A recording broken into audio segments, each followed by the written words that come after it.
more on all this now, I'm joined live by Democratic Congressman Joe Sestak of Pennsylvania, a member of the House Armed Services Committee. And a good morning to you, sir. Thank you for joining us. Good to be here. Thank you. I know that you've had a very distinguished career, serving our nation for 31 years in the U.S. Navy, rising to the rank of a 3-star admiral. When you look at what we know about Major Hassan, is there anything, sir, that stands out to you that should have been red flagged?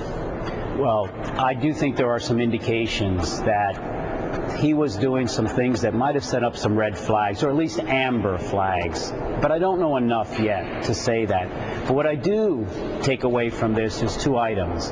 Number one, if there's anything we have to do, is do a much better job in providing for prevention, awareness, and treatment of mental anxiety. I say that because we know 20% of our troops coming home do have post-traumatic stress disorder. And that brings up my second point. 1/3 of 1% of all America's families are actually directly involved in this war in Iraq and Afghanistan. That's all. And they have their loved ones going over there for 15 months, coming home for 12, often 3 or 4 times, if not 5. This American family, and in the military, in the Navy, we actually had on our commissary bags, Navy spouse, hardest job in the Navy. It takes a tragedy, unfortunately, to highlight the tragedy of the stress that's been placed upon them. Now on their home base, someone in their own uniform has done this. I believe this is just a rogue element. I truly do. But, boy, I have to tell you, to be home and have this hit you, as the commander said, it's a kick in the gut. Right. General Casey saying those exact words. Well, we know that Major Hassan reportedly received a poor performance evaluation. This when he worked at the Walter Reed Army Medical Center. Are there established guidelines in the armed services overall to look for signs that could lead to something like what happened at Fort Hood? I mean, is there literally a checklist?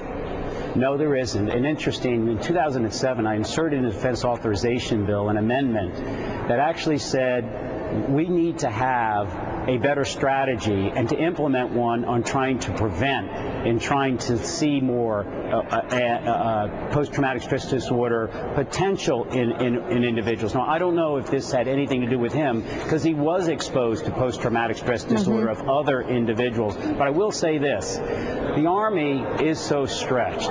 We can't not only respond to any other war plan around this world other than just Iraq because of a low state of readiness, but second, the concern here is, are we keeping individuals to fill billets that don't meet the full requirements, the performance requirements of that billet?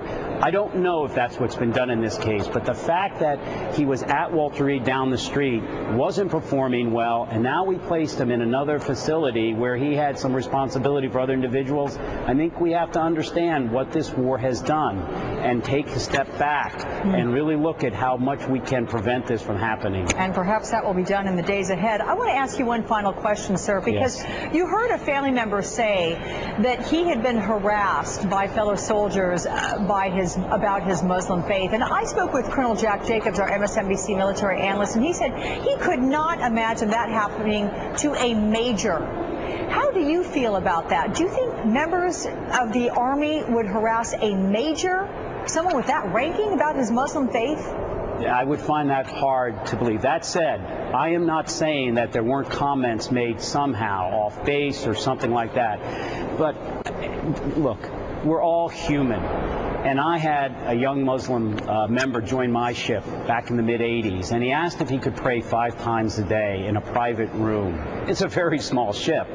But I always remember the air officer saying he can use my office, and I will step outside 5 times a day.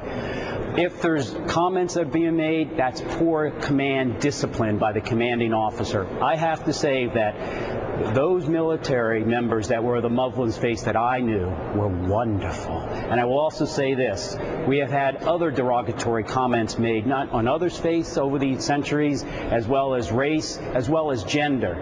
I had it on my my carry a battle group where someone groped a woman who had just come back from a combat mission over Afghanistan. We called the crew together to try to identify who it was. In short, good order and discipline has to be something we take out of this, because those comments, if made, never should.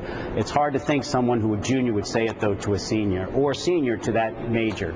All right, Democratic Congressman Joe Sestak of Pennsylvania from the House Armed Services Committee, thank you so much for your time. Thanks for having me, Alice. Coming up later this